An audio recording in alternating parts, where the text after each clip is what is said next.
Eugenia María Ignacia Augusta de Montijo, de Guzmán y la Palafox, Fernández de Córdoba, Leiva y de la Cerda, comtesse de Teba, de Baños, de Mora, de Santa de la Cruz de la Sierra, marquise de Moya, de Ardales, de Ocera, vicomtesse de la Calzada et grande d'Espagne de première classe, est née le 5 mai 1826 à Grenade en Espagne et elle meurt le 11 juillet 1920 à Madrid à l'âge vénérable de 94 ans. Elle est la fille de Don Cipriano de Guzmán y Cabrero, un bonapartiste qui avait juré fidélité à Joseph Bonaparte, frère du grand Napoléon Bonaparte, et de Maria Manuela Kirkpatrick, une roturière d'origine écossaise, mais dont la famille s'était installée à Malaga. Quand Eugénie est née, c'est un bébé qui vient au monde 15 jours avant terme, au sein d'un couple assez original dans sa composition. Son père est un noble bonapartiste et sa mère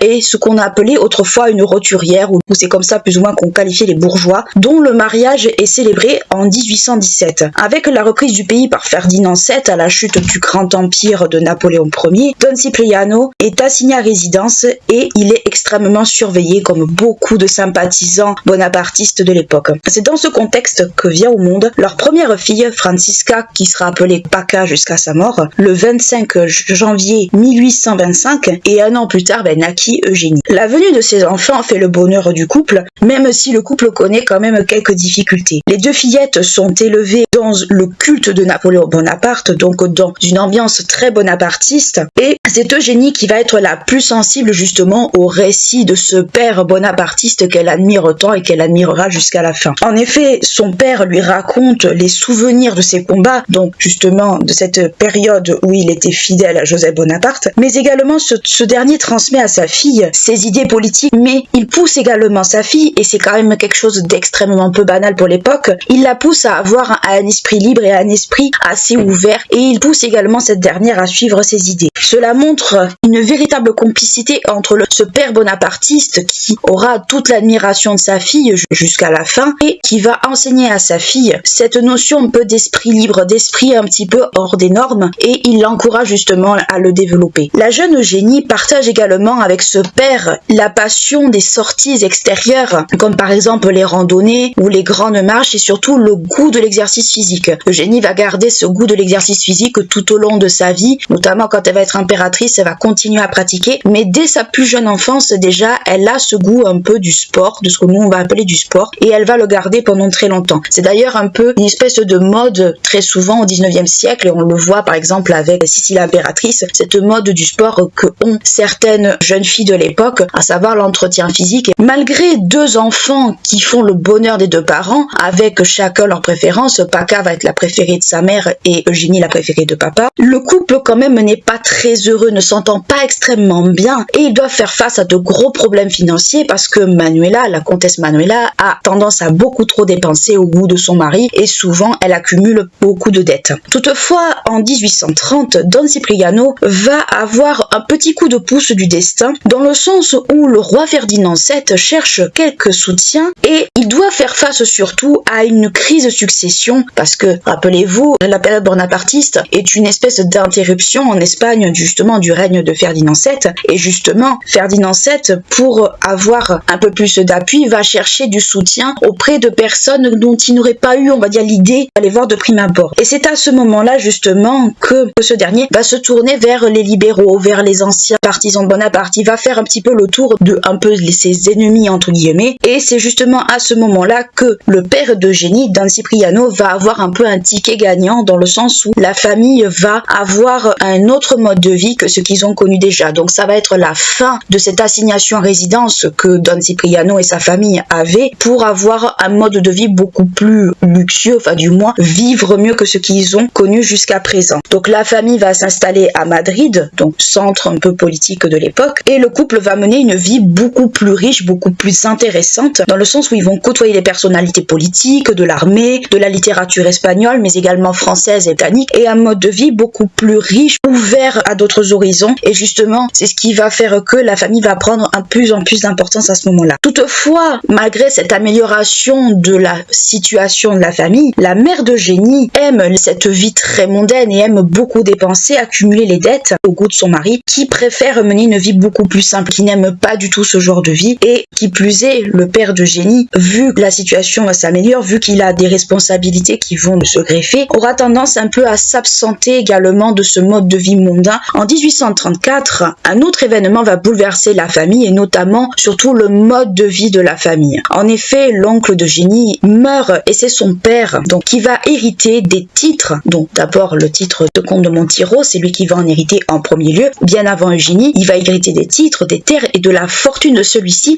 mais également des charges qu'il occupait au sein par exemple du Sénat, charges qui étaient avant à son frère. Ce dernier va également en hériter à sa mort. La famille donc voit encore plus son mode de vie s'améliorer, son mode de vie s'enrichir, et de Madrid où ils occupaient un logement beaucoup plus grand mais pas non très luxueux, ils vont emménager dans un palais à Madrid à la Plaza de Angel, ce qui fait que la famille va encore, on va dire, voir son mode de vie s'enrichir et surtout s'améliorer encore plus. Toutefois, malgré cette amélioration de leur mode de vie, un contexte de tension est quand même relativement palpable dans le sens où une guerre civile s'est enclenchée suite à cette succession chaotique de Ferdinand VII, on en a un peu parlé, qui a commencé déjà en 1833. Donc on voit très bien que cette amélioration de la famille Montiro de Guzman ne se fait pas dans un contexte serein, elle se fait dans un contexte bien particulier et c'est un contexte qui est très anxiogène déjà dès à ce moment-là où on voit que le peuple est prêt à imploser. Et en plus de cette guerre civile, il va s'ajouter une épidémie de choléra. Le choléra est une maladie qui est très présente à cette époque-là, on va retrouver des épidémies de choléra un peu partout et justement en Espagne, cette épidémie va justement être présente à ce moment-là. Dans ce contexte d'insécurité, malgré beaucoup de choses, la famille va décider de partir. Mais elle va partir sans Don Cipriano, puisque celui-ci est retenu au Sénat, parce qu'il a récupéré la charge justement de son frère. C'est donc la comtesse Manuela et ses deux filles qui partent. Et elles veulent rejoindre Paris. Elles veulent aller se réfugier à Paris. Loin de ce climat anxiogène de guerre civile, mais aussi loin de l'épidémie de choléra, qui était une épidémie qui faisait énormément de morts, puisque le choléra ne se soignait pas extrêmement bien à cette époque-là. Et pour partir d'Espagne sans être remarquée, cette dernière va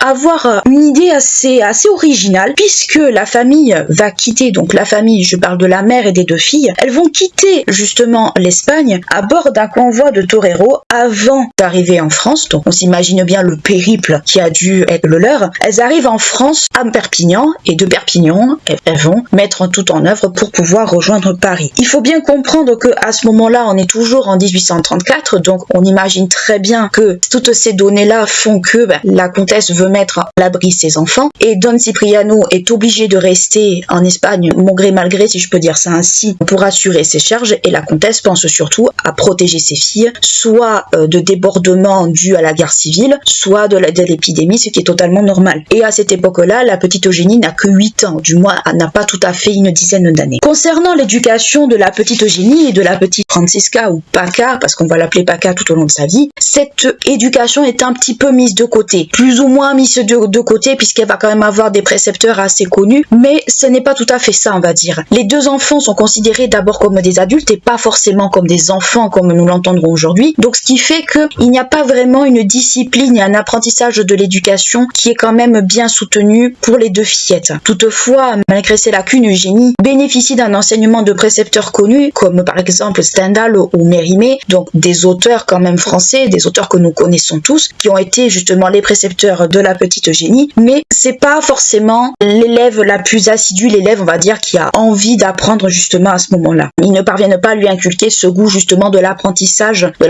au sens où on l'entendait à l'époque. Donc la petite Eugénie, c'était une petite fille qui était plutôt axée sur tout ce qui était sur l'extérieur et pas forcément on va dire apprendre dans une salle de classe comme on peut se l'imaginer. En effet, Eugénie est une enfant que l'on pourrait qualifier d'hyperactive ou du moins de têtue, une enfant on va dire qui ne tient pas en place. Elle a notamment un manque de concentration que beaucoup le lui accordent face à l'entêtement de sa fille cadette. La comtesse va prendre des mesures assez radicales, à savoir qu'elle va l'inscrire, elle et sa sœur, au couvent des Dames du Sacré-Cœur à Paris et où cette dernière va côtoyer des enfants, des élèves de haut niveau, pensant certainement que la petite va acquérir le goût de l'effort, le goût de l'apprentissage, puisque ses précepteurs ont échoué préalablement. Dans cet établissement, les deux fillettes sont en pension et la comtesse, qui avait très souvent la bougeotte, parce qu'elle aimait beaucoup voyager, avait le champ libre de ses mouvements pour aller à Londres. Donc là, les deux fillettes étaient en pension et la mère avait le champ libre. Dans cet établissement, Cependant, Eugénie supporte assez mal cet enfermement, ce cadre un peu très strict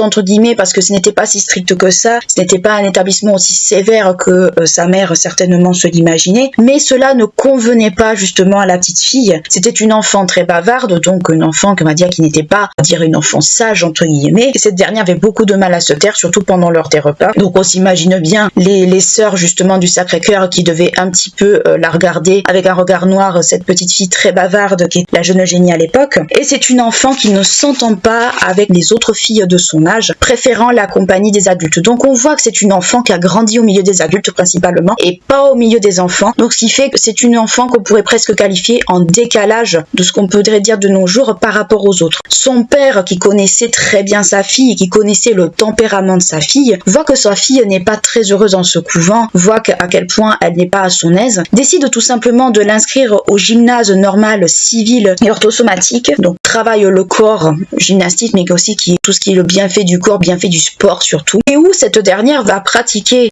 des exercices physiques, à savoir la natation et l'équitation. Natation qu'elle va toujours pratiquer plus à l'âge adulte. Mais son père l'inscrit là-dedans parce qu'il sait que sa fille a besoin de se dépenser, il sait qu'elle a besoin de bouger, mais malgré tout elle reste très réfractaire à la discipline. Donc ça reste une enfant qui est très active et qui a du mal à se laisser dompter. On peut imaginer une petite Eugénie très têtue, qui a besoin de sortir, qui a besoin de bouger et qui n'aime pas ni la discipline ni l'enfermement. On pourrait s'imaginer la jeune fille exactement comme ça. En avril 1837, la comtesse reprend ses filles et elles embarquent pour l'Angleterre. La comtesse Manuela aimait beaucoup justement aller en Angleterre. Et à ce moment-là, Eugénie et Paca sont deux adolescentes et la mère décide tout simplement de mettre en pension les deux adolescentes à Clifton pendant 3 mois, le temps qu'elles y restent. Puis elles rentrent à Paris comme si ne rien n'était, si on peut dire ça ainsi, donc elles y restent un certain moment. Mais voilà, la mère, on peut s'imaginer, s'apercevant que le couvent du Sacré-Cœur a du mal un petit peu à les canaliser, s'est dit, mais je vais les prendre avec moi et je vais les mettre dans une autre passion, on va voir ce que ça donne. L'année 1839 est une année particulièrement difficile pour la petite Eugénie, puisque cette dernière va connaître des moments extrêmement difficiles, à savoir qu'elle va perdre son père, Don Cipriano, ce père qu'elle admirait tant, ce père qu'elle aimait tant, va le perdre justement cette année-là. La comtesse, quand elle apprend la maladie de son mari, est déjà présente, alors que les enfants sont toujours à Paris avec une gouvernante, et les deux fillettes vont rejoindre leur mère quelques temps plus tard. C'est un événement qui va beaucoup marquer la jeune Eugénie et qui va lui manquer. En 1842, Eugénie et Paca sont deux adolescentes qui commencent à faire tourner les têtes de beaucoup de prétendants, et on va connaître justement quelques prétendants à Eugénie qui vont être à la fois ses premiers amours, ses premiers flirts, ses premiers béguins, si on peut dire ça comme ça, mais aussi ses premières déceptions en matière amoureuse. Eugénie tombe dans un premier temps amoureuse de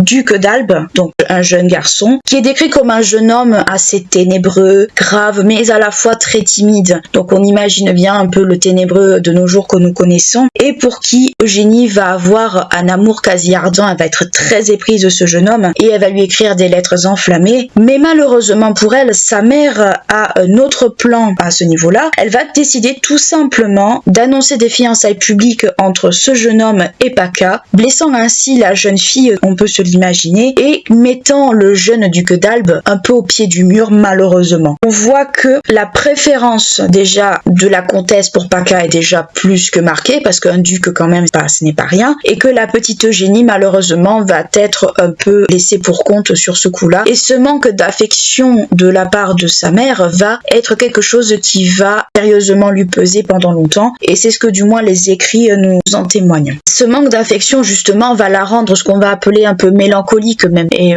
on dirait peut-être plus dépressive de nos jours, mais ça va la rendre beaucoup plus mélancolique, beaucoup moins peut-être enjouée. Cette dernière va tromper son monde en affichant une espèce de masque, un peu de comédie, où elle va jouer le rôle de la séductrice pour montrer que certes elle n'est pas mariée, mais elle flirte avec les jeunes hommes de son âge, mais ne donne pas suite. Il faut bien s'imaginer cette jeune adolescente très éprise de ce jeune homme, qui malheureusement s'est fait un peu couper l'herbe sous le pied par sa propre mère qui a décidé de le fiancer à sa sœur, et qui est blessée en son fond intérieur. On peut se l'imaginer extrêmement bien. C'est peut-être pas forcément ce qu'il faut faire, mais on peut tout aussi bien s'imaginer l'état d'esprit de la jeune fille à ce moment-là. Paca étant mariée avec le duc d'Albe, c'est donc Eugénie et sa mère qui repartent seules à nouveau pour Paris, là où la monarchie de Juillet est terminée depuis un petit moment. Donc elle avait commencé en 1830 et elle a touché sa fin en 1843 quand Louis-Napoléon, qui va être le futur Napoléon III, est proclamé proclamé prince-président et du coup où la Seconde République s'installe à ce moment-là. Donc elles repartent dans ce climat qui est plus ou moins un climat sûr à Paris. Et en 1849, les deux femmes arrivent à Paris, donc à un certain intervalle, en sachant que la Seconde République c'était fin 1848. Elles arrivent justement à Paris en 1849 et à ce moment-là, elles vivent à l'hôtel du Rhin qui était Place Vendôme, qui a été renommé depuis. À Paris et jusqu'à la mort de sa sœur, Eugénie va entretenir une correspondance assez assidue avec Paca, vers qui elle va confier ses pensées, ses sentiments, l'impression aussi par rapport à ce jeu de séduction dont on va parler juste après, par rapport à Louis-Napoléon. Ça va être sa confidente jusqu'à la mort de sa sœur. Eugénie va beaucoup se confier justement à cette sœur qui lui manque beaucoup et avec qui elle était très proche depuis son enfance. À Paris, Eugénie garde le sourire en public, mais elle est toujours extrêmement blessée de ses échecs amoureux précédents et peut-être aussi quelque peu refroidie à ce moment-là. Après le mariage de sa fille aînée, la comtesse Manuela ne va pas s'arrêter là puisqu'elle va chercher un bon parti pour sa fille cadette. Ne souhaitant pas que cette dernière finisse vieille fille, Eugénie n'est pas trop loin de la vingtaine, donc elle est encore un bon parti. Et c'est à Paris que Eugénie et sa mère vont commencer un peu, ou du moins la comtesse Manuela, parce que Eugénie en elle-même peut-être pas, va commencer peut-être à s'intéresser au beau parti, et notamment elle va s'intéresser plus ou moins, peut-être volontairement ou plus ou moins involontairement, à Louis-Napoléon Bonaparte qui est à ce moment-là prince-président et c'est le futur, je vous le donne en mille, Napoléon III. Les deux femmes participent à des soirées à la mode, comme par exemple au Palais d'Élysée, où elles y rencontrent un grand nombre de personnalités de toutes classes sociales ou de toutes idées, que ce soit politiques, des intellectuels et énormément de professionnels quels qu'ils soient. Elles côtoient un peu ce qu'on va appeler du beau monde. Et elles vont côtoyer également la princesse Mathilde, qui n'est autre que la cousine de Louis-Napoléon. Et on peut s'imaginer que la comtesse Manuela a peut-être un petit peu discuté avec elle potentiel prétendant pour sa fille. On peut tout aussi bien s'imaginer la conversation entre ces deux femmes. Et il faut dire qu'Eugénie, à cette époque-là, était connue comme étant une jeune fille relativement très belle. C'était une jeune fille d'une vingtaine d'années, grande, élancée, avec un visage ovale et un teint de porcelaine, donc un teint très blanc, parce que le teint très blanc était encore critère de beauté assez présent, avec des yeux bleus, des cheveux blonds vénitiens. Le blond vénitien, c'est un blond qui tire entre le roux et le blond, en fait. C'est un espèce de blond assez particulier. Et surtout, c'est une fille qu'on va décrire de grande noblesse, très gracieuse, mais toutefois avec un caractère extrêmement extravagant, parfois provoquant, suivant plus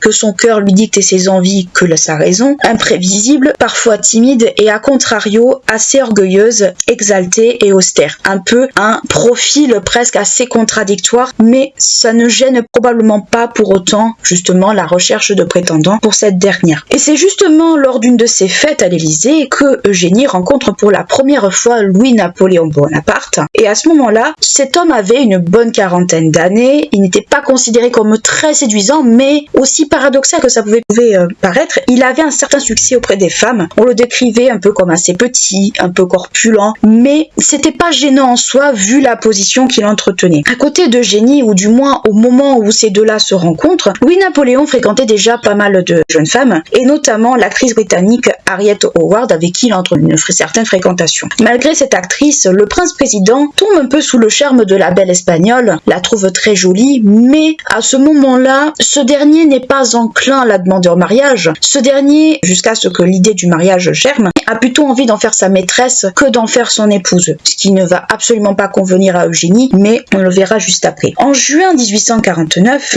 la jeune fille et sa mère sont conviées à une grande réception au palais de Saint-Cloud, qui est la résidence d'été à ce moment-là du prince-président. À Combeval, dans le pavillon de chat justement qui appartenait au jeune homme, la jeune fille et sa mère sont conviées à un événement, mais elles sont les seules présentes, les seules invitées, et au plus grand bonheur, on va dire, du prince-président qui voulait justement n'avoir qu'elle en guise d'invité. Lors de cette célébration, le prince-président veut faire preuve de galanterie auprès de la jeune fille en lui proposant une balade, mais cette dernière refuse et lui fait comprendre tout simplement que la plus encline à accepter cette position, c'était plus sa mère que elle, pour des questions d'éducation également. Et d'une certaine façon, Eugénie était quand même légèrement échaudée par rapport justement à Louis-Napoléon, d'une part certainement par les rumeurs qu'elle a dû entendre à son sujet, et d'autre part encore probablement à cause de ses déceptions amoureuses qui l'ont profondément marquée. On peut s'imaginer un peu l'état d'esprit de la jeune fille à ce moment-là. Cet homme comprend qu'il ne pourra pas séduire Eugénie comme il le veut, et Eugénie va, sur les conseils de sa mère, va jouer jouer la carte de l'inaccessible, c'est-à-dire qu'elle mettra toujours de la distance entre lui et elle, dans le but un peu de se faire désirer et dans le but de montrer qu'elle ne lui cédera pas aussi facilement qu'il le veut. Et surtout, il faut comprendre une chose, c'est que la mère d'Eugénie a envie de précipiter sa fille dans les bras justement de Louis-Napoléon, mais elle ne veut pas la précipiter au sens où elle veut l'y jeter carrément dans les bras. Comme je vous le dis, sa mère va lui inculquer une espèce de stratégie de séduction que cette dernière va suivre, mais sa mère a de très grandes ambitions par rapport à sa fille, et surtout sa mère la voit comme la nouvelle présidente, ou du moins l'épouse du président justement à ce moment-là. Sa mère a de très grands projets pour sa fille, notamment ce projet-là. Elle la voit un peu comme la nouvelle First Lady, comme on pourrait l'appeler aujourd'hui, de la Seconde République. Toutefois, malgré ce contexte de légèreté, de séduction qu'il y a entre Eugénie et Louis-Napoléon, il reste quand même un climat assez anxiogène à Paris, dans le sens où à Paris, comme en Espagne, comme nous l'avons vu, une épidémie de choléra est alors présente, et du coup ce qui va se passer, c'est que vu le danger de cette maladie et vu le contexte, les deux femmes décident de partir pour l'Espagne, puis elles vont aller en Angleterre, et puis elles vont revenir quelquefois en France, à Paris. Elles vont beaucoup voyager en attendant justement que cette épidémie passe, mais les deux parties, donc Eugénie et Louis-Napoléon, vont continuer à se voir quand les deux femmes seront présentes à ce moment-là. Ce petit manège va durer jusqu'en 1852. Durant les périodes justement où elles sont présentes, Louis-Napoléon et Eugénie se voient, mais ce dernier fait attention à ce qu'il fait parce qu'il a bien compris qu'il ne pourrait pas faire d'Eugénie ce dont il a envie. Et à côté de cela, il va y avoir une idée qui va également germer, à savoir la question du mariage. Ça ne va pas être entre Eugénie et Napoléon à ce moment-là, mais ça va être surtout autour de Louis-Napoléon lui-même, puisque Louis-Napoléon a déjà une bonne quarantaine d'années, il n'a jamais été marié, il n'a pas d'enfant, du coup, il n'a pas d'héritier, du coup, sa légitimité pourrait être remise en cause si, justement, il n'a pas engendré d'héritier. Donc, ce qui va se passer, c'est que, même si ces deux-là se fréquentent, à côté, on va chercher des alliances pour rasseoir la légitimité de ce dernier. De plus, la relation avec Eugénie n'est pas très encouragée par son entourage, pour ne pas dire qu'elle est extrêmement mal vue et pas très appréciée. Donc, l'entourage de Napoléon, ce qu'ils vont tenter de faire, c'est qu'ils vont chercher, pour légitimer justement la place de Louis-Napoléon en tant que prince-président, ils vont commencer à chercher une épouse dans les cours européennes, principalement des princesses de préférence, mais malheureusement, ça va échouer de partout. Personne ne veut se marier avec lui, tout le monde est bloqué, personne ne se marie avec cet homme-là qui a déjà une bonne quarantaine d'années et qui malheureusement ne fait pas forcément envie à tout le monde et qui n'est pas, malgré le fait qu'il ait séduit beaucoup en France, n'est peut-être pas vu comme un grand séducteur ailleurs. Et puis surtout, c'est un homme qui a énormément de maîtresses, donc peut-être que ça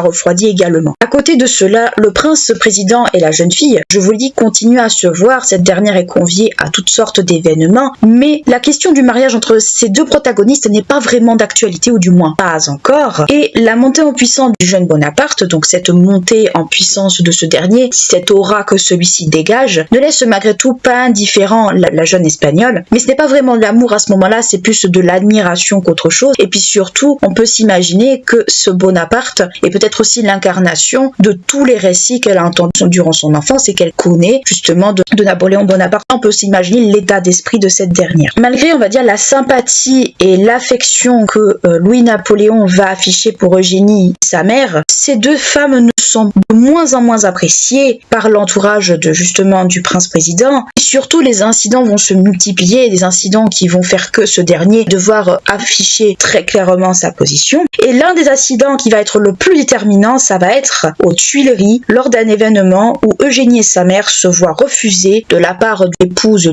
du ministre de l'Éducation, Hippolyte Fortoul, qui refuse catégoriquement que les deux femmes s'assoient sur la même banquette qu'elle. On peut s'imaginer l'affront déjà qui a été fait à Louis-Napoléon, on peut s'imaginer très bien que cette scène n'a pas du tout plu à ce dernier, et ce dernier a tout simplement décidé d'installer la jeune Eugénie et sa mère juste à côté de lui pour montrer qu'elles ont le droit d'être là et que si vous n'êtes pas content, c'est la même chose. Il montre très clairement sa position vis-à-vis de ces deux femmes et de l'importance qu'il leur accorde. On s'imagine très bien à ce moment-là qu'il est temps de faire quelque chose et il est temps que le jeu un peu du chat et de la souris entre ces deux-là s'arrête, et cet événement va précipiter justement l'idée que ces deux-là doivent se marier. Le 15 juin 1853, le prince-président demande la main d'Eugénie à sa mère par lettre. Il demande officiellement la main de la jeune fille, justement, à sa mère. Et sa mère, on peut imaginer, est aux anges. Sa fille va devenir la First Lady, justement, de la France et elle a obtenu ce qu'elle veut. Il faut bien comprendre que Eugénie, avant cette demande en mariage, était considérée un peu comme une fille un peu légère, une fille un peu de mauvaise famille. On calomniait autant qu'on voulait parce que c'était une étrangère, c'était une espagnole et on n'en voulait pas. On voulait certainement que le prince épouse une comtesse ou une fille de comte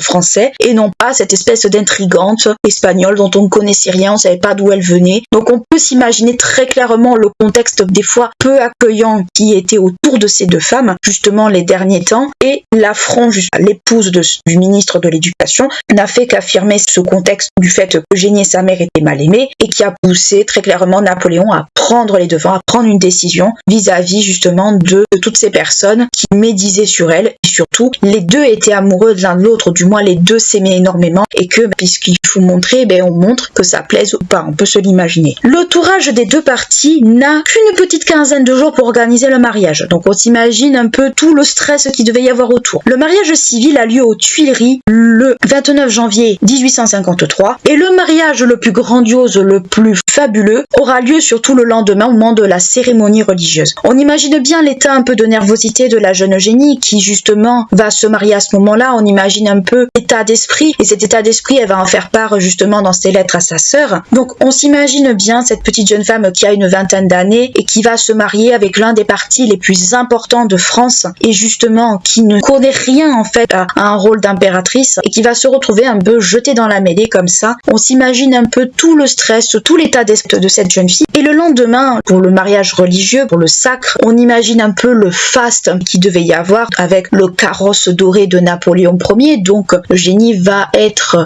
dans le carrosse du héros de son père, enfin du moins d'un des membres de la famille du héros de son père. On entend les canons, on entend la foule qui se presse dans les rues et qui est exaltée, Notre-Dame qui est parée de ses plus beaux habits, Louis-Napoléon qui est habillé en uniforme militaire et Eugénie qui porte une robe somptueuse, magnifique, une robe avec une queue de velours épinglée de blanc, avec un corsage parsemé de pierres précieuses, notamment des diamants, un diadème de diamants et de saphirs, donc des parures très luxueuses, avec toutefois une petite originalité, à savoir les fleurs d'oranger sur le front, donc qui était un symbole de pureté. On imagine bien Eugénie à ce moment-là, quand elle se marie, l'état d'esprit.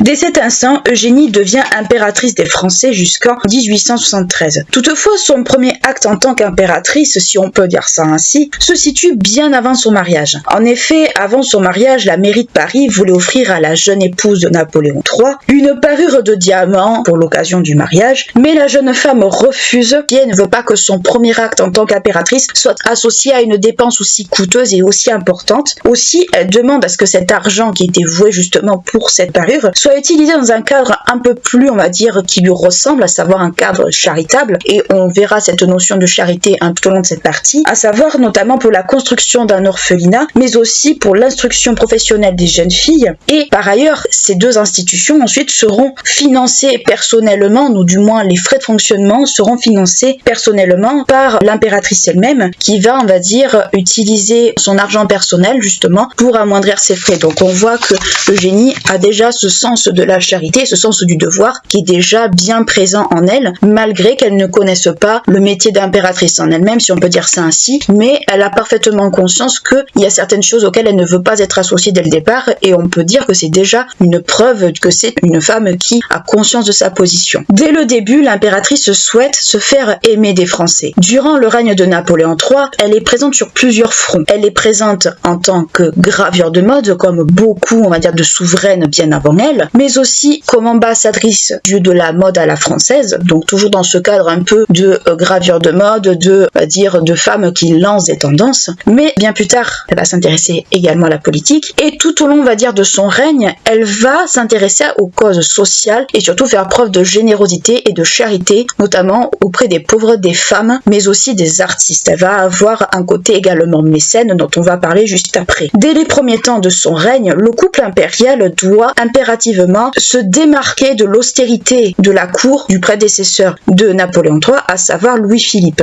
La nouvelle cour justement de Napoléon III doit s'affirmer, on va dire, dans une certaine forme d'éclat et souhaite faire renaître un certain prestige passé qu'on a connu par exemple sous Louis XIV ou autre. Elle cherche à être une cour, on va dire, qui se démarque d'une forme d'austérité. Elle cherche à être une cour brillante où des intellectuels, où on va dire le bon goût à la française est un peu remis en avant et montre à quel point le régime impérial cherche à en imposer, si on peut dire ça ainsi. La France du Second Empire, qui commence à partir du moment dès le sacre de Napoléon III, doit en effet rayonner dans toute l'Europe sous de multiples formes. En fait, elle veut retrouver un prestige qu'elle n'a plus et surtout, elle veut instaurer une nouvelle image de la France. En effet, cette idée de rayonnement va commencer dès la figure de Napoléon III, qu'on décrit comme étant un homme moderne, ouvert aux innovations, mais également un homme qui se soucie d'avoir l'aval du peuple, même si petit à petit, ce dernier va concentrer tous les pouvoirs et notamment vers la fin justement du régime impérial. Eugénie, ça va être plutôt dans son style vestimentaire qu'elle va chercher à se démarquer et elle va s'illustrer rapidement comme une espèce de gravure de mode, tant dans les vêtements que dans la décoration, parce que chaque souveraine avait son propre style tant dans la décoration que dans les vêtements et c'était un peu le style à suivre si on voulait être à la mode à l'époque entre guillemets. De son côté, l'impératrice également va s'intéresser non pas aux styles qui se font dès son époque, elle va s'y intéresser également, mais elle va également s'intéresser au style passé. Et notamment, elle va avoir un peu pour idole, entre guillemets, ou du moins comme principale source d'inspiration, la reine Marie-Antoinette et Joséphine de Beauharnais. Joséphine de Beauharnais, c'est la fameuse Joséphine de Napoléon. C'est justement cette femme qui a été le grand amour de Napoléon. Elle va s'inspirer justement de ces deux femmes-là. Toutefois, l'intérêt d'Eugénie pour Marie-Antoinette, car les Français n'oublient pas, et notamment à cette époque, va lui valoir de nombreuses critiques, voire de nombreuses déconvenues. En effet, l'image de Marie-Antoinette, une image un peu dépensière, extravagante, un peu hautaine, comme on ne pourrait plus se l'imaginer à cette époque-là, est encore très présente dans l'esprit des Français. Car je rappelle, Marie-Antoinette a été guillotinée en 1793 et elle était, on va dire, l'image de toutes les catastrophes possibles et inimaginables de la France. Dans cet intérêt pour Marie-Antoinette, Eugénie va notamment faire restaurer en 1867, pour l'exposition universelle, justement, ça va être le Petit Trianon qui va avoir droit à un petit coup de jeune. Et le Petit Trianon va être habillé pour l'occasion avec des meubles provenant soit de collections de l'État, soit qu'on aura acheté pour l'occasion. Donc on voit que Eugénie cherche à s'inspirer de reines passées, notamment soit dans le style, soit peut-être dans les inspirations, mais ce sont peut-être des modèles que les Français auraient peut-être préféré qu'elle mette un peu de côté et ça lui vaudra énormément de nombreuses critiques et des critiques pas toujours, on va dire, très sympas. Beaucoup de colibés et surtout, Marie-Antoinette, c'était typiquement la reine, comme je vous l'ai dit, dépensière, extravagante, qui se moquait totalement du peuple. Elle n'avait pas une image très positive à cette époque-là, ce qui fait que, justement, le fait qu'elle s'en inspire n'est pas forcément, pour les Français de l'époque, une bonne chose. Par ailleurs, dans le domaine de la mode, Eugénie est considérée, comme je vous l'ai dit, comme une gravure de mode, comme une icône, et surtout, à une époque où le Second Empire voit, en fait, une évolution, donc on est en pleine révolution industrielle, mais ça va être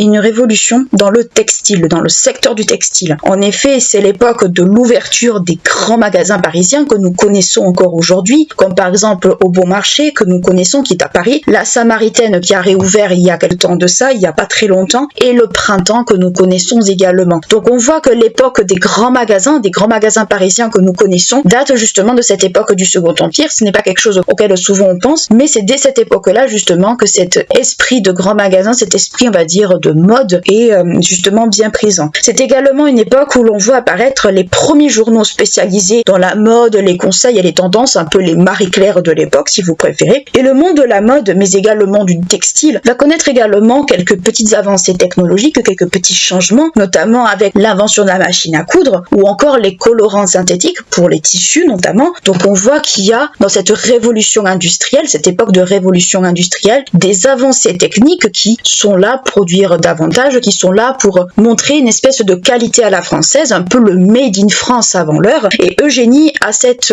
volonté justement de mettre en avant l'artisanat français. On va dire, comme je vous dis, c'est un peu le made in France avant l'heure, mais un made in France qui se veut être de haute qualité. Et cette qualité de made in France, ce n'est pas seulement dans les vêtements, ça va aussi concerner les bijoux, donc des grandes parures, des parures très richement ornées, sous ce genre de choses. Donc on voit que l'industrie de la mode, ça va pas seulement se cantonner au textile, ça va se cantonner un petit peu partout partout dans tous les domaines de l'apparat, de la femme, pour sublimer la femme. Donc on voit très clairement que la révolution industrielle du 19e siècle a énormément contribué à développer énormément de secteurs, et le textile, là on en parle, mais justement ça en fait partie, et c'est notamment là où on voit que les bourgeoises ou les nobles justement de l'époque peuvent adopter un nouveau mode de consommation également. Même si elle doit rester à la pointe de la mode et à la pointe, on va dire, des tendances, l'impératrice préfère principalement des tenues assez simples et pratiques tous les jours pour le quotidien, ce qu'on peut comprendre également. Mais toutefois, pour les événements un peu plus importants, elle va opter pour des tenues d'apparat très richement ornées, mais il faut qu'il y ait un turnover, il faut qu'il y ait un roulement. Elle ne peut pas porter toujours la même chose parce que bien sûr, c'est une question aussi de goût, c'est une question aussi de prestance, de prestige. On peut s'imaginer qu'à la fin, Eugénie avait un dressing assez large, si bien que la jeune femme se retrouve avec un nombre de robes incalculable dont cette dernière ne sait quoi faire, pour ne pas dire que ce grand nombre de robes l'écœure. On peut imaginer que pour 3 ou 4 robes qu'elle portera dans le quotidien, elle doit avoir une vingtaine de robes d'apparat dont elle ne sait plus quoi faire. Donc on imagine très bien un peu le dressing d'Eugénie justement à ce moment-là. Et ces robes justement, puisqu'on parle de mode, doivent arborer un certain nombre, on va dire, de critères. Notamment, ce sont des robes qui arborent très souvent de grands décolletés, qui sont ornés de nombreux joyaux, notamment pour les robes, on va dire, d'apparat. Mais le décolleté, on peut le retrouver, si vous regardez les peintures, tant dans les robes de tous les jours que dans les robes de cérémonie. Et petite nouveauté également qu'on peut souligner, c'est que c'est elle-même qui choisit ses tenues. Donc, on voit que Eugénie avait quand même une forme de liberté par rapport justement à sa tenue vestimentaire. Et c'est une femme qu'on considère comme ayant un goût très sûr, voire un bon goût. C'est du moins ce que son couturier va dire justement de l'impératrice. Donc on voit que même si ce grand nombre de robes, on va dire, la dégoûte un peu parce qu'elle sait pas quoi en faire, on considère quand même que c'est une femme qui a énormément de goût, et c'est une femme notamment dont il faut s'inspirer pour connaître toutes les tendances, pour connaître les couleurs à la mode, pour connaître, on va dire, tout ce qui se fait, même si le blanc aux Tuileries était de rigueur la plupart du temps. Il n'empêche que c'est en regardant l'impératrice qu'on sait ce qui est à la mode et que l'on sait exactement les couleurs, les motifs justement qu'il faut porter au moment présent. Toutefois, comme je vous dis, ce grand nombre de robes l'écœure, parce qu'elle en a beaucoup trop, c'est ce qu'elle dira à sa sœur dans une des lettres. Ce qu'elle fait, c'est que face à cette grande profusion de vêtements, ce qu'elle va faire au bout d'un certain moment, c'est qu'elle va en faire don au moins 1 à 2 fois par an à ses femmes de service. Déjà, on voit encore le caractère généreux d'Eugénie, mais également, elle va faire don de ses souliers à des orphelines, notamment pour leur communion. Ce sont des souliers blancs principalement, donc cela montre le caractère généreux d'Eugénie, et notamment auprès des orphelins, notamment auprès des jeunes filles, et ça va se retrouver énormément tout au long du règne. Donc on voit que cette surconsommation, déjà, si on peut dire ça comme ça, même si c'est pas forcément le bon mot, est déjà très présente dans les cours, et ça nous le savons, mais on voit que l'impératrice ne souhaite pas rentrer justement ou garder toutes ces tenues dont elle ne sait quoi faire, et justement elle souhaite en faire profiter. Donc on voit le caractère encore une fois généreux d'Eugénie. La mode, comme nous venons d'en parler très longuement, n'est pas le seul critère qui fait que la cour de Napoléon III est une cour assez exceptionnelle. En effet, c'est une cour qui est à la fois dynamique et où un grand nombre de divertissements et d'activités s'y passent. Opéra, théâtre, etc.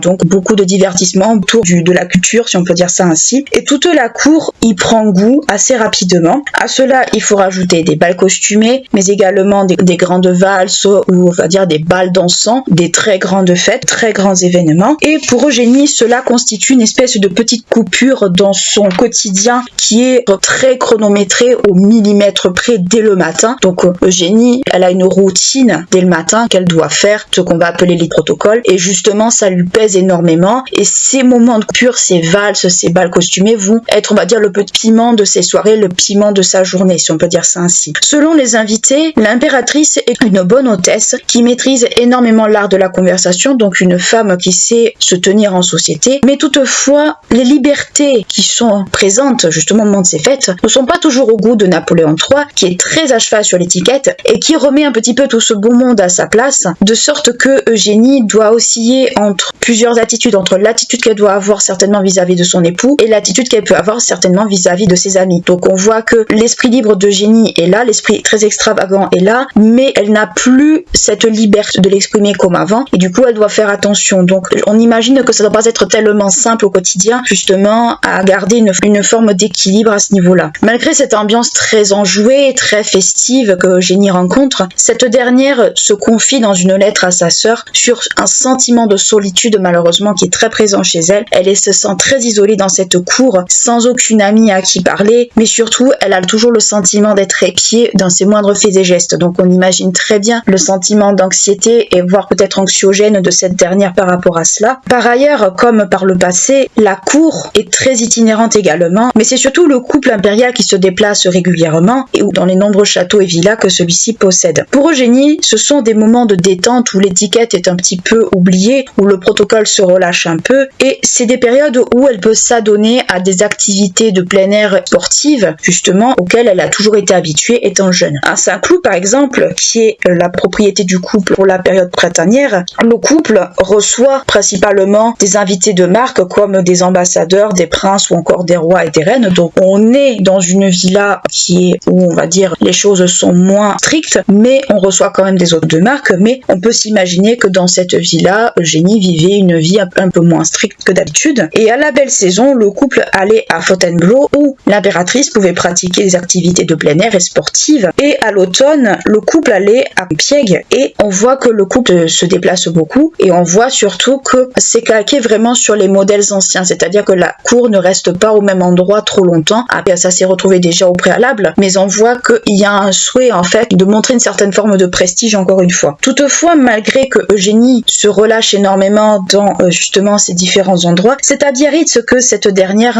a un vrai coup de cœur, du moins c'est le village de Biarritz à l'époque justement qui est le coup de cœur de l'impératrice et c'est là où elle va se sentir le mieux. Toutefois, elle connaissait déjà Biarritz bien avant d'être impératrice. En effet, c'est en 1834 qu'Eugénie, alors encore une enfant, découvre justement ce petit village avec sa mère et sa sœur et elle va y revenir en 1854, notamment après son mariage, pour à peu près 2 mois. Et Napoléon III, comprenant l'attachement de sa femme pour Biarritz, va faire une folie pour elle, à savoir il va faire construire pour elle ce qu'on va appeler la Villa Eugénie, cette grande villa entre 2 plages en forme de E, et c'est justement cette villa qu'on peut encore admirer aujourd'hui. Donc on voit que Napoléon III est très attaché à son épouse et surtout comprend justement certaines affinités de son épouse vis-à-vis de Biarritz. Avec la présence du couple impérial sur place, Biarritz se développe assez rapidement et devient un petit peu la destination à la mode de toutes les têtes couronnées, puisque comme je vous l'ai dit, les têtes couronnées sont un peu, on va dire, ce qui va renseigner sur les destinations à la mode, sur les tendances, ce genre de choses. Donc Biarritz ne va pas échapper à la règle. Et justement, c'est là-bas que Eugénie va pratiquer la natation, comme elle avait l'habitude de la pratiquer quand elle était jeune, et elle va prendre goût au bain de mer. En effet, à cette époque où l'on se soucie énormément de tout ce qui est autour de l'hygiène, il était fortement de recommander pour la circulation sanguine de prendre régulièrement des bains de mer. On voit que ces tendances-là, toutes ces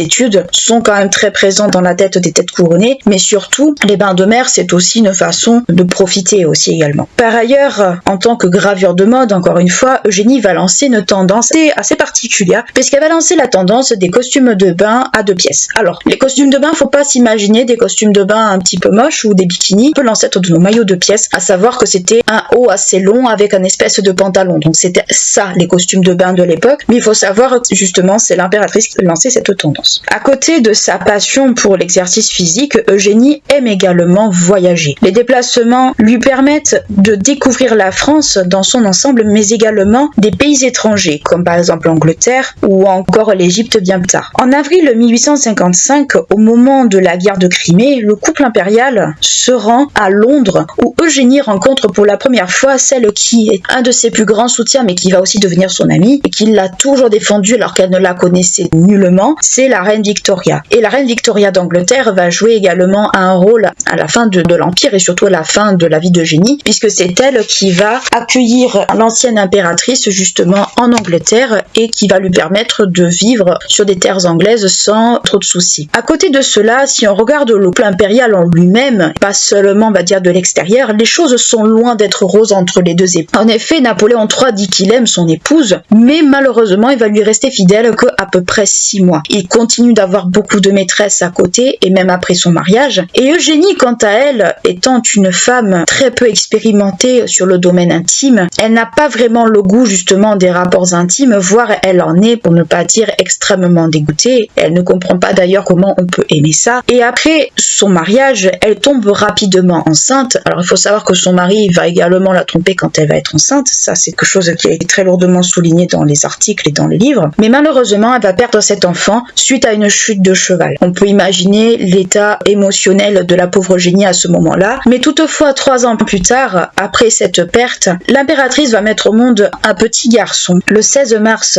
1856, il s'agit tout simplement de Eugène Louis Napoléon Bonaparte, surnommé Loulou Petit, et ensuite qu'on va appeler Louis. Cet enfant naît au moment du congrès de Paris, donc il naît à un moment, on va dire, assez particulier. Au lendemain de la naissance du prince impérial, son coup de canon résonne dans tout Paris, et la foule attend un moment précis pour acclamer, à savoir, elle attend le 22e coup de canon, parce que si c'était une fille, c'était 21. Donc elle attend le 22e coup de canon pour confirmer que c'est un garçon, et on peut imaginer l'étendue de la clameur de la foule justement à l'annonce justement d'un héritier, asseyant ainsi encore plus la légitimité du couple justement qui règne. Avec la venue de son fils, Eugénie va s'épanouir totalement dans son nouveau rôle de mère, pour ne pas dire que son fils sera l'enfant extrêmement protégé, un enfant on va dire presque chouchou, ça va être le chouchou à maman. Et par ailleurs, quelques semaines après la naissance de son fils, Napoléon III souhaite protéger ce dernier, notamment au cas où l'empereur vient à mourir et que son fils n'ait pas atteint sa majorité. Dans ce cas-là, ce dernier va prendre des dispositions pour que Eugénie soit nommée régente, au cas où son fils soit amené à régner pendant sa minorité, de sorte à ce que sa mère prenne en main les affaires du royaume en attendant qu'il soit majeur. Donc on voit que Napoléon III, conscient que ce sera certainement son seul enfant, parce que Eugénie lui interdira l'accès à sa chambre après avoir accouché de son fils, donc Napoléon a parfaitement conscience que ce sera son seul enfant et qu'il faut qu'il assure au grand maximum la continuité de l'Empire et justement il faut qu'il le protège. Donc on voit que Napoléon a quand même ce souci justement d'assurer la légitimité non seulement d'Eugène Louis Napoléon, mais qu'il souhaite aussi que son épouse reste aux commandes si jamais il y a un problème. Par ailleurs, avec la naissance de son fils, Eugénie souhaite changer totalement d'attitude et ne plus être une souveraine passive. En effet, cette dernière tient à soutenir certaines causes importantes pour elle, donc elle était déjà d'un caractère très généreux, elle faisait preuve de générosité, elle était très charitable déjà dès le début, mais la naissance de son fils va être une espèce d'événement catalyseur pour elle, à savoir un signe de changement pour elle et surtout de cette espèce de statut de femme passive. Elle va vouloir être plus active, notamment dans la politique et dans le social. On va le voir juste maintenant. Une des caractéristiques de l'action d'Eugénie, comme je vous l'ai dit, réside avant tout dans la charité. On l'a vu principalement tout à l'heure, mais on le revoit encore maintenant, et surtout aussi dans l'éducation des jeunes filles. En effet, l'impératrice fait déjà de nombreuses visites aux nécessiteux et dans les établissements d'accueil, comme par exemple les crèches ou bien les hôpitaux, parce que les hôpitaux en fait ont toujours eu un espèce de statut assez à part, jusqu'à une période très récente. Et elle faisait tout cela déjà bien avant la naissance d'Eugène Napoléon, mais ça ne lui suffit plus malheureusement. Le caractère généreux d'Eugénie va être poussé encore plus loin, notamment elle va contribuer à la création de plusieurs entités, par exemple l'orphelinat du prince impérial, donc encore une fois un orphelinat, ou la société du prince impérial, qui cette fois-ci va être là pour soutenir financièrement parlant les personnes modestes. Donc encore une fois dans le social et encore une fois on voit le caractère généreux de cette dernière. Elle s'intéresse également à la condition des prisonniers et elle souhaite notamment dans cette même lignée que les prisons pour enfants soient abandonnées. On peut imaginer, ça peut être l'ancêtre de nos prisons pour mineurs, donc elle souhaitait que cela n'existe plus, qu'il y ait une autre prise en charge justement des enfants délinquants. Elle remet également en fonction, et encore une fois on voit son lien avec Marie-Antoinette, on voit que Eugénie a toujours comme modèle Marie-Antoinette dans certains cas. La société de charité maternelle qui avait été fondée justement par l'ancienne reine de France, fondée en 1787, bien avant la Révolution, et l'impératrice souhaite également s'investir, ou du moins elle investit une petite partie de son argent, dans la création de ce qu'on va appeler les fourneaux économiques, à savoir des structures qui permettent la distribution de repas à des indigents, donc ce qu'on pourrait appeler nos anciens restos du cœur ou ce genre de truc, du moins ce qui pouvait plus ou moins s'en rapprocher. Par ailleurs, l'impératrice ainsi que son époux s'intéressent également au sort des ouvriers de la révolution industrielle, car conditions salariales n'étaient pas du tout les mêmes qu'aujourd'hui et surtout on était parfaitement conscient, du moins ils étaient plus ou moins parfaitement conscients de ce qui pouvait se passer dans les usines. Eugénie est également présente au Conseil des ministres, donc on voit que Napoléon III souhaite que son épouse soit présente et elle-même veut être présente à ce moment-là, mais les ministres ne voient pas d'un très bon œil justement la présence de l'impératrice, dans le sens où beaucoup d'entre eux pensent que Eugénie est un petit peu le mauvais génie de la politique intérieure. Donc on voit très clairement que les ministres ne sont pas très favorables à l'impératrice et on sent très bien que certains d'entre eux ne la soutiennent pas. En plus de vouloir protéger les pauvres, comme je vous l'ai dit, elle s'intéresse à la cause des jeunes filles, elle va s'intéresser notamment aux femmes et favoriser également les artistes. En effet, elle soutient le mouvement des suffragettes en Angleterre parlementaires, c'est-à-dire les femmes qui réclament le droit de vote, on peut abréger ça comme ça, et elle se pose en faveur de l'éducation des jeunes filles et surtout de la formation professionnelle de cette dernière, même si cela est assez mal vu par l'Église. Dans cette entreprise, Eugénie appuie le programme du ministre de l'Instruction publique de l'époque, à savoir Victor Duret, qui concerne notamment des cours secondaires féminins, donc autrement dit des cours qui sont en lien avec l'instruction professionnelle. C'est sous le règne de Napoléon III et d'Eugénie que la première bachelière est diplômée, donc le baccalauréat, il faut savoir qu'avant c'était surtout les hommes qui le passaient et les femmes ne le passaient pas, ou du moins s'arrêtaient bien avant. Or là, c'est sous Napoléon justement que la première bachelière est diplômée, et ça on l'oublie très souvent. C'est en effet en 1861 que Julie Victoire d'Aubier est diplômée du baccalauréat, donc c'est la première bachelière de France. Cette jeune fille bénéficie du parrainage ou du moins du chapeautage justement de l'impératrice, et ce n'est pas la seule à en profiter également, puisque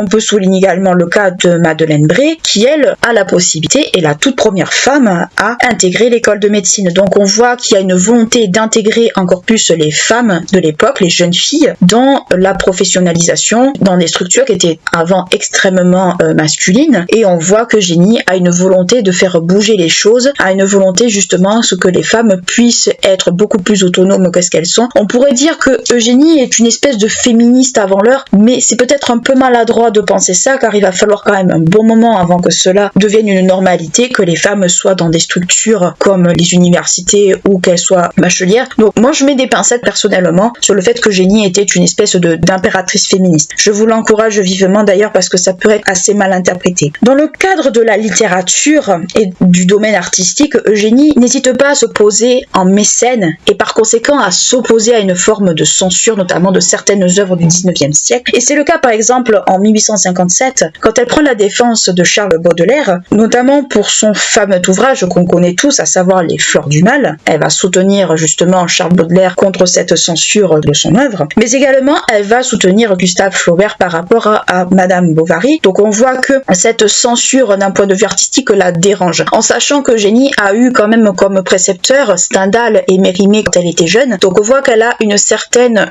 culture littéraire, et cette culture littéraire, elle souhaite à ce qu'elle se développe. Donc on voit que la censure de l'époque dérangeait l'impératrice, même si elle était très présente, mais on voit que Eugénie veut faire bouger les choses à son échelle, et surtout elle ne veut pas en fait de cette injustice par rapport au domaine artistique, et surtout par rapport, on va dire, à la culture de façon générale. Dans justement le domaine artistique et culturel, encore une fois, en 1865, l'impératrice va remettre, et c'est pour la toute première fois, la Légion d'honneur non pas à un homme, non pas à un militaire, mais pour la première fois, elle va être remise à une sculptrice peintre animalière qui est Rosa Bonheur. Donc qu'est-ce qu'il faut comprendre dans tout ça, c'est qu'Eugénie, d'un point de vue social, d'un point de vue artistique, va énormément œuvrer. Elle va œuvrer pour les pauvres, à savoir qu'elle va œuvrer pour notamment le fait que les gens puissent manger à leur faim, pour que les conditions de travail dans les usines soient quand même un peu meilleures, même si on se doute bien que c'était pas pour de suite. Elle va se soucier notamment beaucoup du cas des orphelins, et notamment de l'éducation des jeunes filles, parce que oui, les jeunes filles étaient faites pour se marier passé un certain âge, mais Eugénie voulait donner également, d'une certaine manière, on peut le voir ainsi, une autre possibilité à ces jeunes filles de s'épanouir à part les études, et leur offrir peut-être un avenir autre que ce qu'elles ont connu déjà. C'est mettre d'une certaine manière un grand coup de pied dans la fourmilière. Ce grand coup de pied n'a pas forcément plu, on peut s'imaginer, surtout aux plus conservateurs, mais c'est une prise de position qui est très audacieuse, et c'est une prise d'opposition qui lui ressemble. Ça lui ressemble notamment pour ce caractère esprit libre, pour ce caractère un peu extravagant. Donc on voit qu'elle veut offrir un autre destin aux femmes, et justement le fait de favoriser la première bachelière, de favoriser justement Rosa Bonheur, cette artiste, on voit qu'elle cherche à mettre les femmes un peu au centre quelque part de cette société, de montrer qu'une femme est tout aussi capable qu'un homme, et qu'il n'y a pas de raison en fait qu'une femme soit juste reléguée à être une épouse et une mère. Donc on voit que quelque part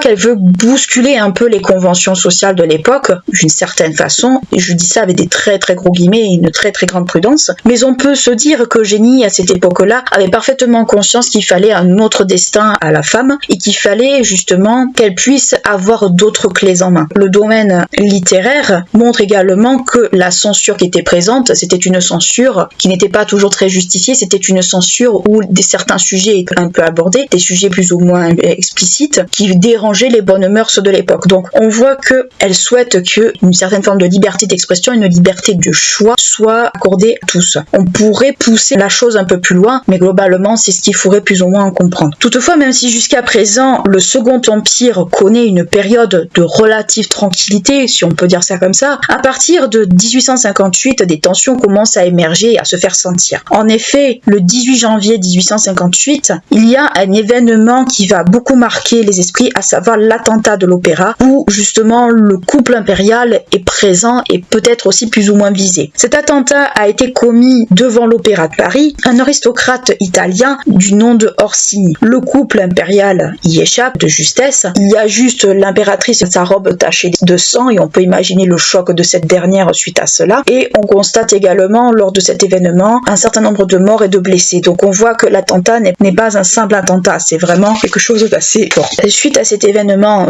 marquant et choquant, si on peut dire ça ainsi, Eugénie rend visite un certain nombre de fois aux victimes de l'attentat, mais aussi elle montre encore une fois ce caractère généreux et cette prise de conscience également. Elle va faire une donation au nom de l'empereur et certainement en son nom elle aussi, de 10 000 francs, notamment aux familles des victimes. Donc on voit que cet attentat a fortement marqué l'esprit d'Eugénie, très certainement de son époux, et cet événement va pas être sans conséquence puisque à ce moment-là, il y a des prises de position qui sont faites par rapport justement au cas italien, que c'est justement cette politique vis-à-vis de l'Italie qui est plus ou moins certainement à l'origine de l'attentat d'Orsini. Et dans cette politique justement vis-à-vis de l'Italie, les deux époux ne sont pas d'accord sur la prise de position. D'un côté, Napoléon III veut soutenir les Italiens et de notre côté, Eugénie veut soutenir, on va dire, la cause du pape, notamment avec l'appui du parti des ultramontains. En effet, par rapport à cela, étant une femme très catholique et surtout très pratiquante, d'ailleurs, cette forme un peu de bigoterie va lui être très lourdement reprochée, notamment à ce moment-là, mais aussi par rapport au cas du Mexique dont on va parler après. Eugénie soutient, comme je vous l'ai dit, le parti ultramontain qui est favorable justement au pape contre la politique italienne, alors que son époux c'est totalement l'inverse. Donc il y a une forme de désaccord entre les deux époux, et ce désaccord va peser énormément dans la balance, et notamment en défaveur de l'impératrice. En effet, en mai 1859, soit peu après l'attentat, dans ce contexte un peu de tension entre l'Italie et la France, contexte assez particulier, Napoléon III va décider de mener une campagne, une expédition en Italie, afin de libérer le pays du joug autrichien, mais ça c'est autre chose. Et c'est à cette occasion qu'Eugénie va exercer, pour la première fois de sa vie, un rôle de régent. Le rôle de régente, ça veut dire qu'elle va régner pendant un temps court à la place de son mari, du moins elle va assurer l'essentiel de la fonction en attendant que son mari revienne de la guerre. Cette dernière est investie du conseil privé, mais aussi du conseil des ministres, mais son pouvoir est relativement encadré, voire limité. On se doute bien que les ministres ne faisant pas confiance à l'impératrice justement par rapport à cette prise d'opposition par rapport à son époux, et surtout la bigoterie soi-disant de l'impératrice n'a pas joué du tout en sa faveur, donc ça ce sont des calomnies bien entendu que l'on lui attribue, cette espèce un peu d'image un peu faussée, et que on peut bien se douter que Eugénie est une personne dont il faut limiter au grand maximum les fonctions. En juin de la même année, la victoire française de Solferino met fin à cette guerre entre l'Italie et la France, et Napoléon reçoit à la fin de cette guerre les régions de la Savoie et de Nice. Donc on voit que c'est une victoire française, mais c'est une victoire qui n'est pas sans conséquences puisque cela va compliquer les relations entre la France et la papauté. La papauté à ce moment-là voit avec les événements italiens un déclin de son pouvoir temporel c'est-à-dire le pouvoir exercé sur l'État italien, et en 1667, dans ce contexte un peu de déclin du pouvoir du pape, Napoléon va faire un peu volte-face, il va changer de camp, à savoir qu'il va se positionner contre les Italiens et en faveur de la papauté. Donc cette espèce un peu de revirement, on va l'attribuer plus ou moins à l'influence d'Eugénie par rapport à Napoléon, et cette influence va lui être une nouvelle fois lourdement reprochée. Ça va lui être reproché également en 1861, notamment par rapport à la situation du Mexique. La situation du Mexique préoccupe beaucoup Napoléon III, qui décide d'envoyer un corps d'expédition. Alors ce dernier souhaite aider les Espagnols sur place à instaurer un régime chrétien catholique. Aux États-Unis, que l'on qualifie de protestants, que les États-Unis c'est pas forcément des protestants, on le sait bien, mais en grande majorité c'est le cas. Malheureusement, cette expédition va se solder par un échec, et cet échec, en plus du cas italien, va être attribué à Eugénie, parce qu'on va estimer que c'est elle qui a poussé son époux à prendre position justement au Mexique, mais également en Italie, parce que cette dernière est une fervente catholique et pratiquante, Donc les ministres et l'entourage de Napoléon se disent que c'est de sa faute justement si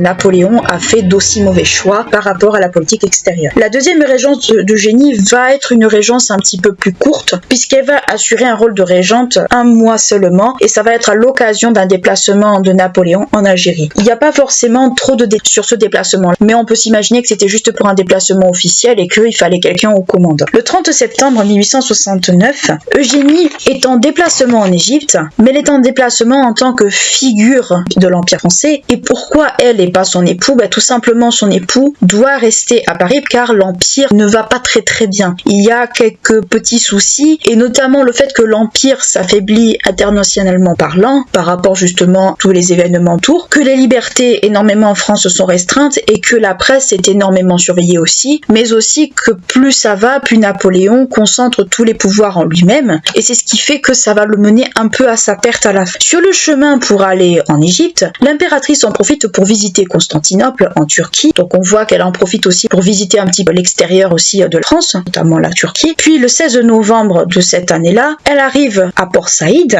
et notamment pour l'inauguration du fameux canal de Suez, ce fameux canal de Suez qui est un petit peu la figure justement de l'innovation de l'époque. L'architecte qui a conçu le canal de Suez, Ferdinand de Lespès, qui est un cousin de l'impératrice, et ce dernier a pu bénéficier du soutien financier justement de cette dernière. Sur place, elle y va dans un but aussi très précis, elle doit lui remettre la Légion d'honneur et elle en profite aussi également pour visiter un peu l'Égypte et elle s'émerveille énormément du paysage égyptien et l'impératrice en sort avec des images fantastiques. La dernière grande guerre et aussi ce qui a mené à la fin du Second Empire, c'est notamment celle qui arrive en 1870. En effet, Napoléon III entre en guerre contre la Prusse, donc on connaît malheureusement la finalité, c'est la Prusse de Guillaume Ier et de Bismarck. Bismarck qui est un peu la figure politique de ce temps-là et qui est un peu le premier ministre par excellence. Ça fait partie de ces grandes figures du 19e siècle qui est un peu la figure incontournable justement à ces cas-là. En juillet-août 1870, Eugénie assure pour la troisième et dernière fois de son existence la régence. Toutefois, les prérogatives et le rôle de cette dernière sont extrêmement limités par le cabinet des ministres et d'Émile Ollivier qui souhaite que l'impératrice ait le moins de pouvoir possible puisque comme je vous l'ai dit, on la tient pour responsable encore une fois des échecs militaires de son époux et on n'a pas forcément envie qu'elle mette la main sur la politique intérieure de la France et la politique extérieure. Donc on se doute bien que ce manque de confiance de la part des ministres vis-à-vis de l'impératrice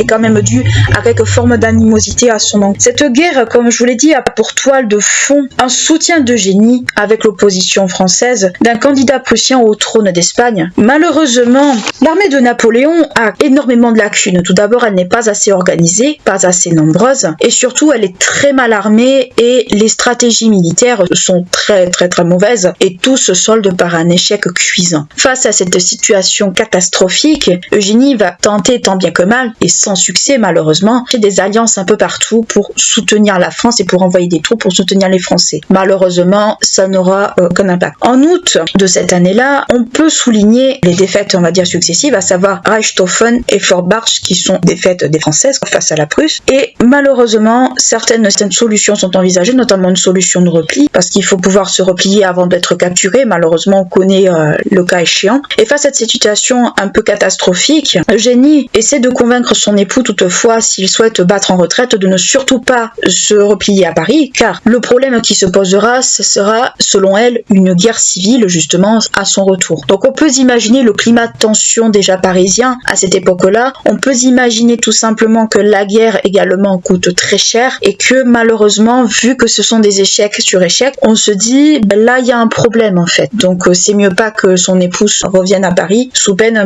certainement de subir ce que peut-être ses prédécesseurs ont subi également, ou du moins de subir une révolution. De plus, l'opposition contre le gouvernement gronde également dans la population, donc c'est ce que je vous dis, le mécontentement est bien présent, et la bataille de Sedan va ne rien arranger puisque ce sera l'ultime défaite de cette guerre. La France va capituler le 2 septembre 1870, Napoléon va rencontrer Bismarck et malheureusement il va se constituer prisonnier. Donc l'empereur est prisonnier, qu'est-ce qu'on fait? L'impératrice est régente mais malheureusement elle a très peu de pouvoir, pour pas dire pas du tout. Donc le 3 septembre à Paris, quand l'annonce de la défaite de Sedan se fait savoir, ça va être un cataclysme monstrueux puisque la population va se soulever, appelons un chat, et elle va réclamer la déchéance déchéance de la dynastie Bonaparte. Eugénie ne veut pas abdiquer, mais elle ne peut pas rester non plus. Donc, elle doit se résoudre à partir des Tuileries, elle doit s'enfuir parce que la foule réclame la déchéance de la dynastie. Le palais Bourbon est envahi, donc le siège, on va dire, du corps législatif est envahi. Et dans ce climat, l'impératrice ne va pas subir certainement ce qui s'est passé pour Marie-Antoinette ou pour d'autres. Elle va décider de partir. Donc, elle va s'enfuir, on peut s'imaginer, du palais des Tuileries. Elle va errer dans les rues pendant quelque temps de façon incognito, on peut se l'imaginer. Et elle va chercher un refuge. Et elle va trouver un refuge chez quelqu'un peut-être dont on pourrait rien soupçonner. Elle va trouver refuge chez son dentiste, le docteur Evans, qui va l'aider à partir de France, qui va essayer de mettre tout en œuvre que l'impératrice puisse partir de France. On peut s'imaginer que son fils présent soit parti d'un côté pour éviter que la mère et le fils soient pris prisonniers ou soient lynchés par la foule, on peut se l'imaginer. On peut s'imaginer tout un tas de raisons, de contexte à ce niveau-là. Donc, avec l'aide du docteur Evans,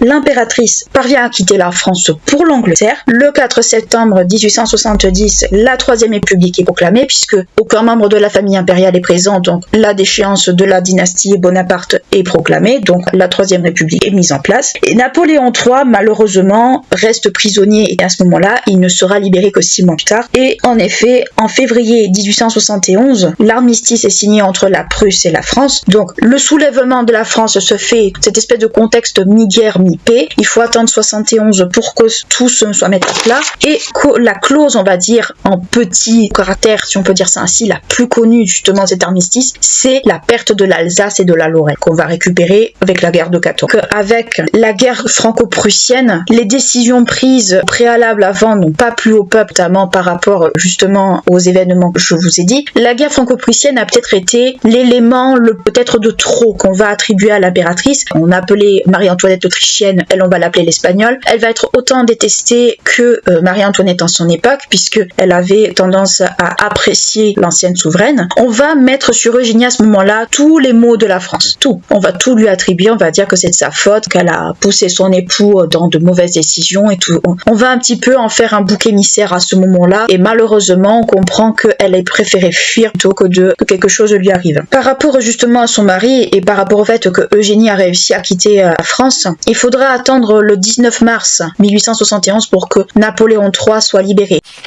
Commence alors pour l'impératrice des Français un périlleux voyage en bateau dans lequel elle rencontre une tempête en cours de route. Toutefois, cette dernière ne souhaite qu'une chose, que son fils bien-aimé Louis, ou Loulou comme nous l'avons vu, qui est alors adolescent et se trouvant alors en Belgique, au moment des événements, au moment où cette dernière quitte la France, la rejoigne le plus tôt possible. Les retrouvailles entre la mère et le fils se feront sans tarder, puisqu'ils se retrouvent le 9 septembre 1870, donc peu de temps après le départ de l'impératrice pour l'Angleterre. Le 19 septembre 1870, la reine Victoria, qui est alors amie d'Eugénie et qui l'a toujours soutenue, prend alors contact avec elle et lui témoigne tout son soutien et lui accorde le fait de rester vivre en Angleterre le temps qu'il faut. Sur place, Eugénie doit trouver un logement le plus rapidement possible et elle finit par en trouver un non loin de Londres. C'est le docteur Evans, son dentiste, qui aide l'impératrice à trouver justement cette fameuse demeure de Camden Place où elle va vivre pendant quelques temps. Il s'agit d'une demeure se trouvant dans le Kent, qui est assez spacieuse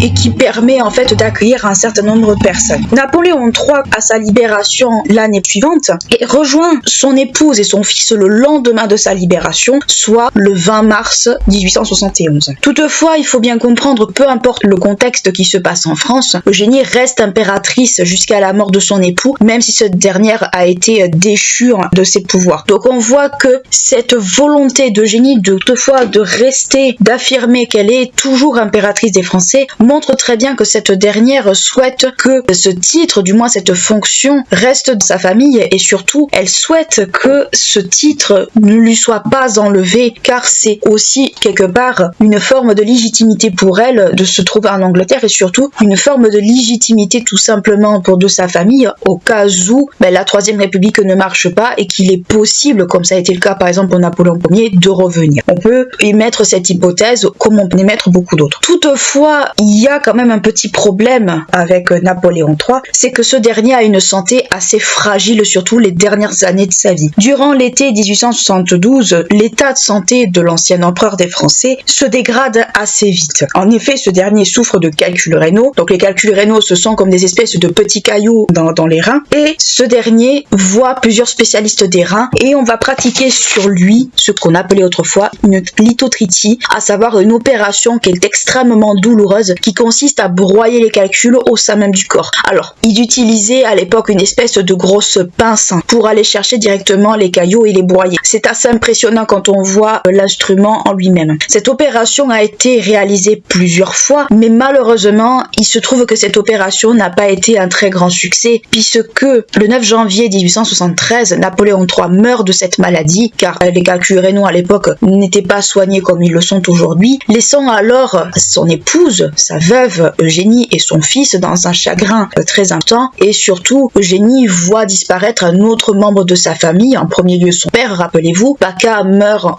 dans les années 1870 aussi, elle meurt assez rapidement, et il lui restait que son mari et son fils. Sa mère également meurt entre-temps également. Donc Eugénie va se retrouver veuve, mais elle va avoir son fils sur lequel elle va se replier, sur lequel elle va être encore plus protectrice qu'avant. À la mort de son époux, il faut savoir qu'en France, le parti bonapartiste est toujours présent, et Eugénie confie alors la direction de ce fameux parti à Rouquet. Donc il y avait toujours un parti bonapartiste à l'époque, même s'il n'était pas, on va dire, très présent, mais il existait quand même un parti politique qui souhaitait certainement le retour de la famille Bonaparte, et malheureusement Eugénie, quand elle va se retrouver veuve, va déléguer cette fonction parce que tout simplement elle n'a pas certainement la force de s'en occuper à ce moment-là. Avec la mort de son époux, comme je viens de vous dire, elle se recentre énormément sur son fils, et en 1874, Louis est majeur et il est conscient des prétentions au trône qu'il a, il est conscient de son rôle, il est conscient d'un certain nombre de choses, et notamment qu'il a une certaine obligation de restaurer la famille Bonaparte sur le trône de France, ou du moins d'essayer de restaurer le nom des Bonaparte, une certaine forme de légitimité. On peut supposer que le jeune homme, déjà à cette époque, avait déjà cette conscience de ses fonctions et du conscience certainement du pouvoir qui est sur ses épaules. En 1875, la mère et le fils, donc Eugénie et Louis, font un voyage en Autriche, puis ils voyagent à Rome. Donc Eugénie reprend un peu ce qu'elle a toujours été plus ou moins, c'est-à-dire une impératrice qui avait un peu la bougeotte, un peu au même titre que sa mère et au même titre que bien d'autres figures de son époque, et même après, c'est-à-dire qu'elle voyage beaucoup. C'est une femme qui a toujours aimé voyager, nous l'avons vu pour les déplacements officiels, et pour certainement exorciser sa douleur, elle a décidé tout simplement de voyager avec son fils. Toutefois, ce dernier, même s'il a ce voyage, n'a pas très envie de cette vie très étriquée, cette vie, on va dire, un peu superficielle, et il souhaite surtout, avant tout, honorer la mémoire de son père, ce père qui est pour lui un modèle, qui représente encore le nom Bonaparte, et pour cela, il va décider d'entamer une carrière militaire. Au même titre que son père, au même titre que Napoléon Ier, il va faire un peu ce que toute la lignée des Napoléons ont fait avant lui. Il décide donc de commencer une carrière militaire au sein de l'armée anglaise et non pas de l'armée française, et c'est d'abord comme simple cadet de corps de cavalerie qui va commencer, et pour cela, il va partir en Afrique du Sud. Sa mère tente de le dissuader, lui il en a que faire, et il part en Afrique du Sud avec d'autres cadets de son époque. Malheureusement, il va y avoir un événement qui va encore plus affliger l'impératrice, à savoir que le 1er juin 1879, lors d'une simple mission de reconnaissance, ce dernier va surprendre des guerriers zoulous sur son chemin, et plutôt que de fuir et d'aller chercher du secours, ce dernier va décider de les affronter seul, et lors d'une chute de cheval, malheureusement, il est grièvement blessé, et ce dernier finira par mourir à 23 ans, non seulement d'une chute de cheval, mais également de 17 coups de saguet donnés justement par ces fameux guerriers zoulous. La nouvelle de la mort de son fils va être un énorme coup de massue pour l'impératrice, on peut se l'imaginer, qui va rentrer dans une très grave dépression et qui va porter le noir jusqu'à la fin de sa vie. Il faut bien comprendre que Eugénie a perdu son mari en 73, elle perd son fils en 79, c'est quelque chose en fait qui va lui faire perdre pied pendant un petit moment, et c'est ce qui fait qu'elle va se retrouver encore une fois dans une très grande solitude, surtout par rapport à son fils qui était le centre un peu de son univers, qui était un peu le centre de toute son attention. Eugène Louis a toujours été, et ça les écrits le montrent, était un peu la concentration de son amour. Elle va s'épanouir dans son rôle de mère, elle va le protéger, peut-être pour certains très excessivement, et la perte de ce fils chéri va faire qu'elle va s'en remettre très durement. Un an après la mort de Louis, elle commence à remonter plus ou moins la pente, mais surtout en voyageant. Donc on voit que le voyage a toujours été, encore une fois, quelque chose d'important pour elle. Sous le pseudonyme de la comtesse de Pierrefonds, parce que bien sûr elle ne peut pas voyager sous le nom de la veuve Bonaparte, peut s'imaginer, elle se déplace incognito un peu partout. D'abord en Afrique du Sud, où elle récupère la tenue de combat de son fils, qui est aujourd'hui exposée d'ailleurs. Elle va se déplacer également en Angleterre, dans le sud de la France. Elle va se déplacer un petit peu partout, et en Espagne également. En Afrique du Sud, comme je vous l'ai dit, elle se rend sur les lieux où son fils est décédé, et une croix a été déposée sur l'ordre de la reine Victoria, justement, à l'emplacement de la mort d'Eugène Louis. Donc on voit que la reine Victoria a pris énormément Eugénie en sympathie, c'est devenu son ami, son principal soutien, encore une fois, et le soir du 1er juin 1880, Eugénie va se recueillir sur la tombe justement de son fils, et le 27 juillet 1880, Eugénie va revenir pour un bref instant à Camden Place, sauf qu'elle ne peut plus supporter cette maison car elle renferme beaucoup trop de souvenirs pour elle, beaucoup trop de souvenirs de son époux et de son fils décédé, et en septembre 1880, elle décide donc tout simplement de déménager et elle va s'installer dans la propriété de Farnborough, qui va être la dernière demeure qu'on lui connaît, qui se trouve dans le Hampshire, non loin de Londres et non loin de Windsor, donc toujours pas trop loin de Londres pour être près certainement de Victoria. Et à cet endroit-là, qui est un endroit extrêmement vaste, on va faire construire une église, l'abbaye de Saint-Michel, dans laquelle une crypte va être aménagée qui va abriter justement les dépouilles de son époux et de son fils. En octobre 1881, Eugénie repart sur les routes et cette fois-ci elle va aller à Milan, elle va aller en Suisse, puis elle va aller en France. Alors là, en France, ça va être un cas assez particulier puisqu'elle doit demander l'autorisation de circuler parce que c'est une ancienne impératrice, bien entendu, c'est l'ancienne épouse de l'empereur Napoléon III, et donc on peut bien s'imaginer les débordements que ça pourrait occasionner, ou du moins la venue d'Eugénie pourrait être vue soit comme un souhait de rétablir le bonapartiste, soit pour les sympathisants de Bonaparte une lueur d'espoir de réinstaurer un Bonaparte justement à la tête de la France. On peut s'imaginer toutes ces possibilités-là, et elle obtient une autorisation du gouvernement de circuler en France. On peut s'imaginer qu'elle est aussi extrêmement surveillée, et en France elle va aller dans les anciennes demeures qu'elle avait avec son époux, à savoir Fontainebleau, Compiègne et Saint-Cloud, avant de rentrer encore une fois en Angleterre. L'année suivante, elle revient en France, mais cette fois-ci elle vient à Paris. En 1888, à Farnborough est enfin achevé, donc les travaux ont quand même duré un petit moment. Eugénie peut donc y déposer les dépouilles de son époux et de son fils. Donc au moment où elle acquiert cette fameuse cité, il n'y avait pas encore l'église. L'église va être construite bien plus tard, et surtout la crypte va être construite bien plus tard, mais le but final était que cela accueille les dépouilles à la fois de son fils et de son époux. La dépouille de son époux pendant longtemps a été une source de bisbise, si on peut dire ça ainsi, entre l'Angleterre et la France, puisque des descendants très éloignés de Napoléon vont demander à ce que Napoléon III soit ramené en France, et d'autres vont dire que Napoléon III doit rester en Angleterre puisqu'il est décédé là-bas. Donc jusqu'à une période très récente, il y avait justement cette volonté de rapatrier le corps de l'ancien empereur en France. Mais après, est-ce que ça a été fait ou pas? Affaire à suivre. Je vous encourage, si cela vous intéresse, à vous renseigner là-dessus. Dans le sud de la France, quand Eugénie justement y circule, elle a un coup de foudre, plutôt un coup de cœur pour le Cap Martin. Donc elle va rester dans cette région pendant un moment. Et à partir de 1895, elle fait construire la villa qu'on appelle la villa de Cyrnos. Et à partir de là, elle va faire la navette entre la France et l'Angleterre. Donc on voit qu'elle souhaite malgré tout revenir en France de temps en temps. La France a été le pays sur lequel elle a régné avec son époux. Et surtout, c'est un pays qui est en perpétuel mouvement à ce moment-là. Il y a tout un tas de choses qui vont se produire. Et surtout, c'est un pays qui évolue dans la Troisième République, qui justement a été proclamée juste après la fin du Second Empire. Au moment de la guerre mondiale, donc Eugénie était présente au moment de la guerre mondiale, ce qui n'est pas rien. Elle ouvre sa maison de Farnborough aux malades et aux blessés graves, donc aux blessés de la guerre. Donc Eugénie cueillit encore une fois par instinct de générosité et par charité justement les blessés de guerre qui étaient très souvent lourdement blessés. Et Farnborough en Angleterre devient alors également un hôpital militaire pour que les blessés y soient soignés. Donc on voit que